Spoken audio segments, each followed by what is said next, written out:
Assalamualaikum warahmatullahi wabarakatuh. Selamat siang teman-teman semuanya. Semoga selalu sehat dan selalu tetap semangat. Oke teman-teman, ini untuk di pertemuan kelima ini nanti kita akan membahas tentang analisis aktivitas pendanaan.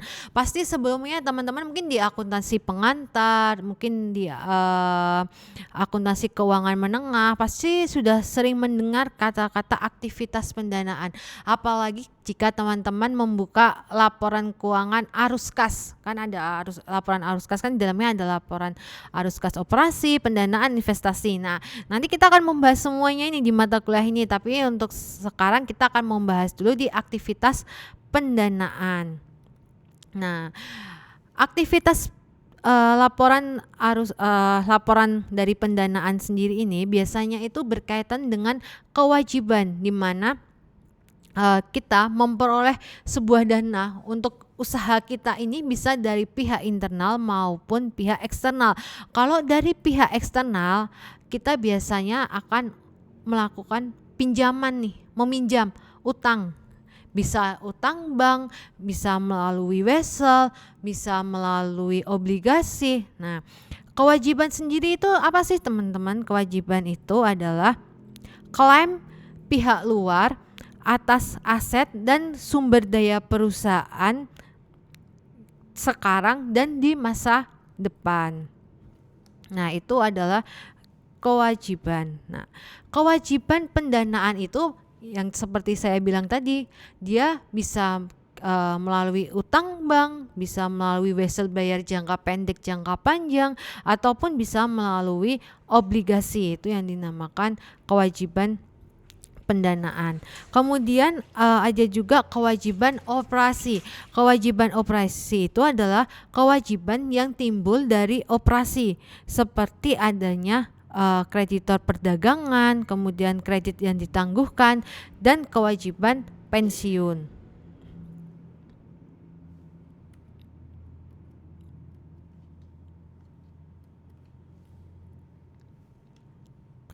Kemudian kewajiban sendiri itu teman-teman pasti masih ingat ya, dibagi menjadi dua, yaitu adalah kewajiban lancar dan kewajiban tak lancar. Ini yang membedakan adalah cara pelunasannya. Kalau kewajiban lancar itu dia jatuh temponya dalam satu periode atau 1 tahun saja, atau istilahnya jangka pendek. Sedangkan kalau kewajiban tidak lancar itu adalah nanti cara kita membayarnya atau jatuh temponya itu adalah lebih dari 1 periode.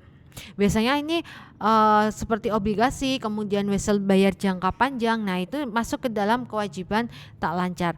Nah, dalam melakukan sebuah analisis kewajiban ini, kita akan melihat beberapa aspek yang perlu dinilai.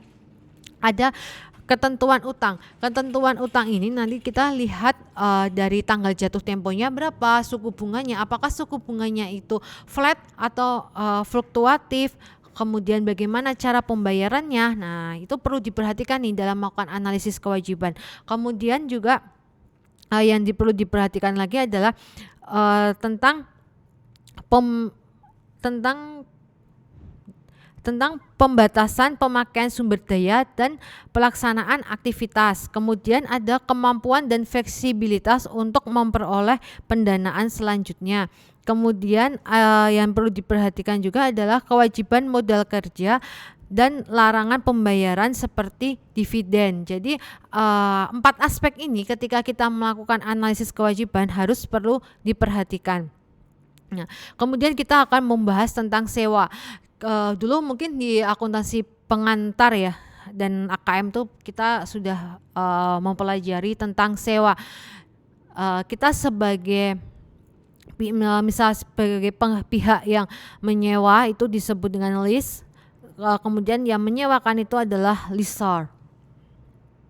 Nah, sewa sendiri itu apa sih sebenarnya?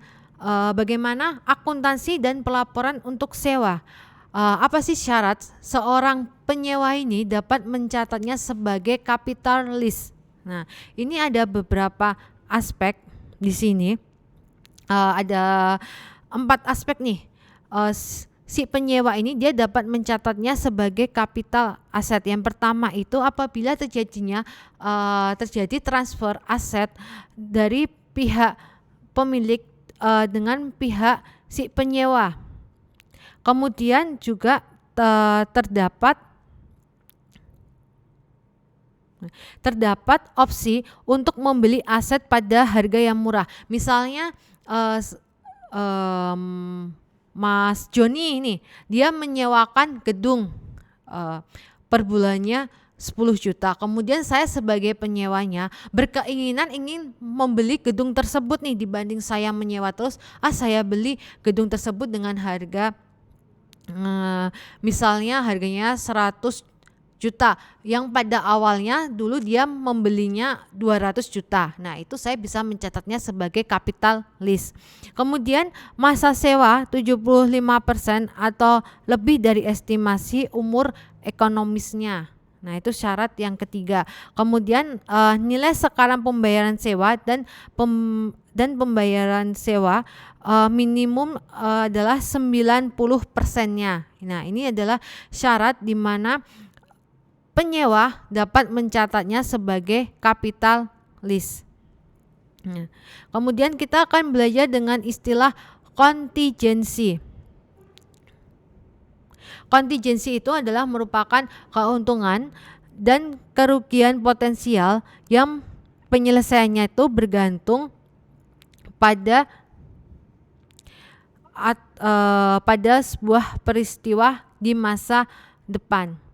Nah, kontingensi ini itu biasanya timbul karena adanya sebuah perkara hukum, kemudian adanya bencana, kemudian adanya penagihan piutang, kemudian adanya garansi.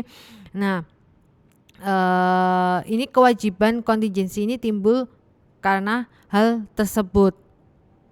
Nah, kebalikannya dengan komitmen.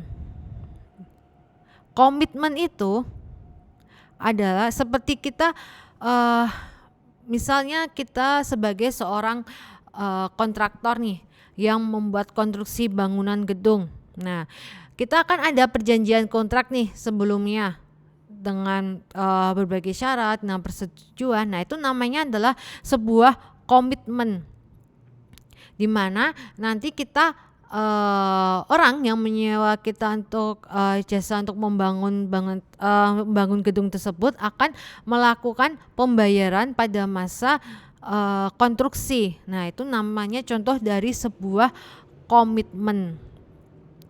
Kalau kontingensi ini contohnya lebih ke misalnya ada garansi produk, kemudian ada penyisihan piutang tak tertagih. Nah, ini contoh dari kontingensi. Jadi beda ya kontingensi dan komitmen perbedaannya. Nah, kemudian ada pendanaan di luar neraca. Nah, pendanaan di luar neraca sendiri ini biasanya tidak dicatat di dalam sebuah laporan keuangan. Contohnya adalah misal mendanai sebuah properti atau peralatan itu dengan meminta pihak lain atau pihak luar untuk mendapatkan. Biasanya ini misal kita memakai jasa vendor. Kan ada nih vendor untuk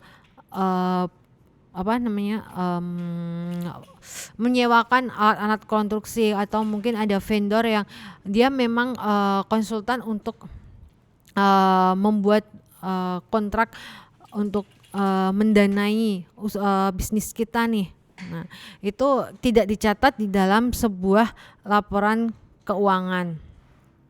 Jadi dia hanya menyediakan dana aja untuk melunasi utang. Nah, oke teman-teman, untuk yang di bab ini, di bab analisis kewajiban atau istilahnya untuk analisis aktivitas pendanaannya, sampai di sini dulu.